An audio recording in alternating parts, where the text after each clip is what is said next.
back for part number 2 of our sermon today. I actually have given the sermon a name. I don't always feel obligated to do that, but I've called this the teeter-totter. And because the teeter-totter is one of the things that I think about when I think about balance. I remember the first teeter-totter that we had on Grand Manan, at least in North Head, and they constructed a park up the Whistle Road. There was a big black slide. Excuse me. We used to love to play on that slide, and we had a lot of fun and a lot of injury. It was back in a day when, and you will remember it, when we weren't really as careful as we probably should have been, and it is a wonder that we survived back in the day when there were no seatbelts in the cars, or we just didn't use them. And I remember so many times a summer's day ride on the back of a pickup truck and how good that felt. And I miss those days. I really, really do. I get arrested if I took people on the back of my pickup today. But anyway, I remember that teeter-totter, and the teeter-totter was like the slide. We had a lot of fun and we had a lot of injury on it. But the second point that I'd like to make today in this whole discussion on balance is that balance is achieved by giving equal weight to both sides. Think about that in terms of the teeter-totter. Now, the goal in a teeter-totter isn't to balance. Nobody would find a lot of enjoyment in just sitting there trying to balance. But we used to do that. One of the games we used to play on the teeter-totter was to try to put our feet up and to make sure that one end of the teeter-totter didn't hit the ground. And we could do, remember how we would do that. We would lean forward or move forward a little bit and adjust our weight accordingly, just to try to keep the end of the teeter-totter off the ground. But if I asked you today to think about this, what are some life lessons that you could learn from your days on the teeter-totter? I'll ask that question again in the discussion items or the reflection items between the segments. But think about that. I've actually been doing that this morning a little bit, thinking about life lessons learned on the teeter-totter.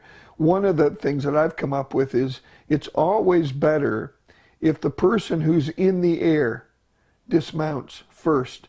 And if you are like most of us as children, you discover that the hard way. You have a friend who thinks they're funny, and then the one on the ground decides to get off while you're in the air. Anyway, you know what that spells. But the whole idea of teeter-totters is that the fun is in the up and down experience. And isn't that a little bit like life? We might not call it fun, but it is a part of life. Life is full of ups and downs. One of the reasons that this is in my mind is that we don't seem to respect the equal weight thing on both sides of the teeter-totter. We seem to forget how important it is that we have counterbalancing perspectives, friendships that represent counterbalancing perspectives. And I know I have several friends who, as we've been going through this coronavirus thing, that they believe that this is an overreaction, or they believe there's some greater agenda at work. Now, I love these people, and they may be right, but the bottom line for me is I can't look at it that way. It does something to me internally that's just not helpful. But I love my friends, and those friends are a part of my life. They contribute to my experience of life, to this whole life experience with its ups and downs. People are so integral. It really is all about relationship, isn't it? In a book called Viral, Leonard Sweet talks about how that different generations have valued different aspects of relationship.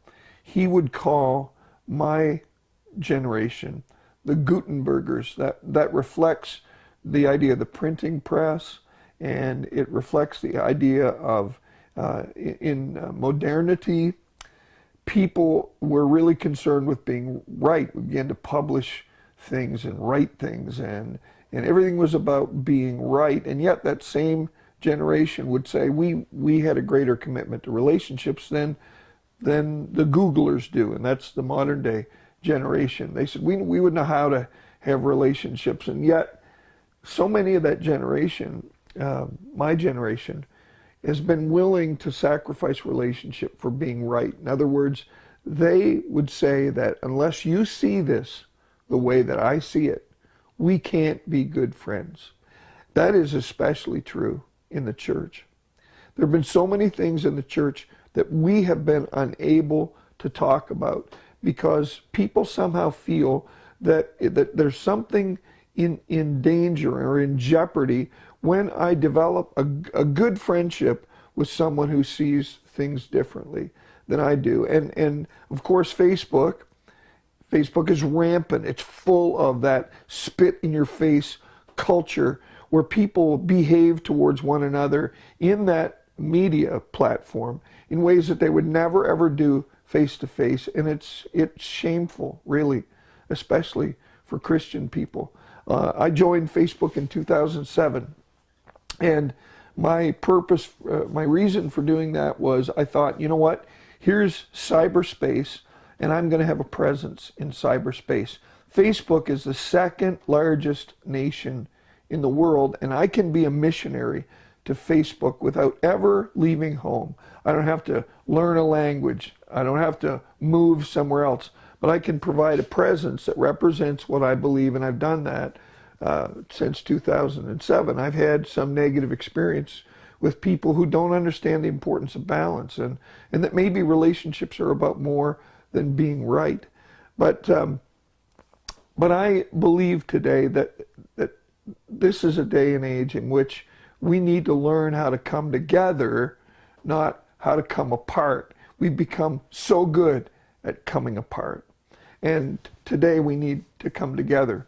Whether you believe, regardless of what you believe about this virus, how it should be monitored, what public health guidelines should be, you may be on total opposite pages, like the teeter-totter, with friends who see things totally different. Could I suggest to you today that the relationships that you have with people are more important than being right? Now that will sound like heresy to some of you, and that will frighten some of you, but in the context of relationship, we have the opportunity to continue to interact with one another.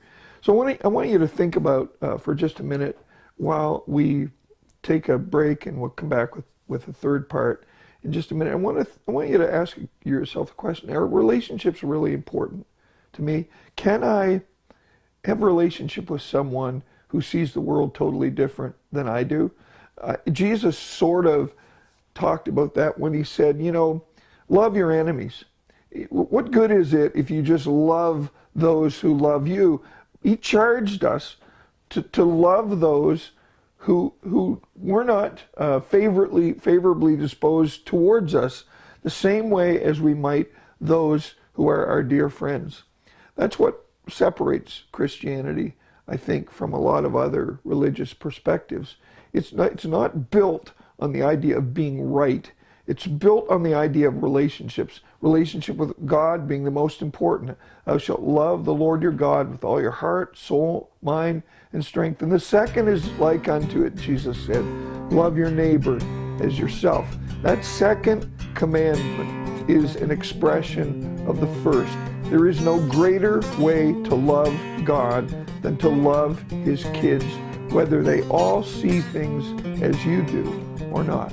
Okay, let's take a break. I'll be back in a few minutes.